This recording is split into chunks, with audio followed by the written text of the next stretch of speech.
Why an American diner in Paris? That's a great question. There are 3 reasons. First, I love breakfast. It's my favorite food, my favorite meal. Number 2, I'm a Francophile. I totally love France. I studied here when I was a student for a whole year. And number 3, I used to work in Hollywood, and because I spoke French, they sent me to Paris to work on an international TV show. And for a whole year, every morning, the breakfast was the same. It was a croissant, pain au chocolat, a baguette. I love those once in a while, but oh my God, I was craving an American breakfast. So when the show ended, I went back home to LA, and my friends took me down to a coffee shop, my favorite one, and I ordered this big breakfast. It was scrambled eggs, ham steak, hash browns, buckwheat pancakes. And the minute my breakfast arrived, I looked at it and said, oh my God, this is the one thing I missed when I was in France. And I just looked at it again, and I found myself saying it again, oh my God, the one thing I missed in France. And just like that, the idea hit me. I'm going to open a diner in Paris. And I even knew what I was going to call it, Breakfast in America. And it was just one of these aha moments in life that were so clear. And voila, the results, Breakfast in America.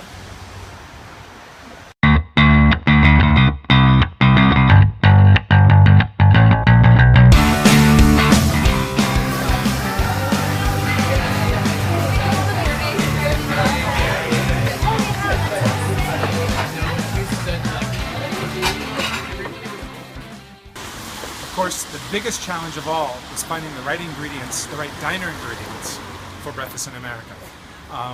Items like peanut butter, maple syrup, cranberry juice, cheddar cheese, bagels, all these things.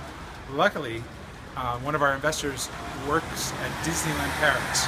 Thanks to him, I found out that there's a company that ships huge containers of products over from America. So just like that, in one fell swoop, I found almost all the ingredients I needed for Breakfast in America.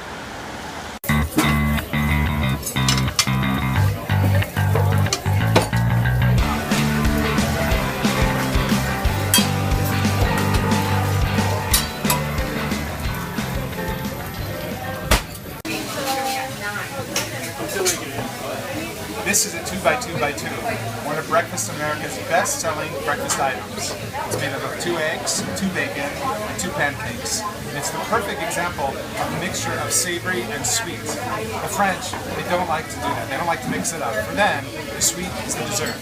That means pretty much the end of the meal. So they don't like to see it, have the maple syrup mix in with the eggs and all that. But guess what? I've been living in France so long, I agree. I don't like to mix them up. So I'm going to put my pancakes on a separate plate. That way I can cover them with all the maple syrup I want. There I go, covering my beautiful blueberry pancakes with 100% maple syrup from Canada.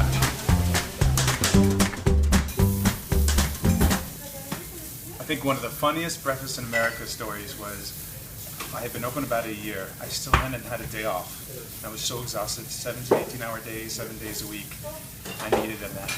Well, one of my customers, who was a regular, was here. He saw how tired I was. He said, Greg, go take a nap. So I went downstairs into the cellar, into the cave. I had an old mattress down there with a red old pillow. My eyes, I was like out before my head hit the pillow. I set my alarm for an hour, came back up, and there was a customer over table 32. I recognized him. He was like, come over here for a second. I said, yeah? He goes, is this guy new? The one behind the bar? I said, what happened? He goes, I ordered a root beer float. And he gave me this Stella beer with a scoop of chocolate in it. So when I asked the guy afterwards, what did you do? He goes, but the menu, it says beer. What was I supposed to do? So I learned then that in France nobody knows what a root beer float is.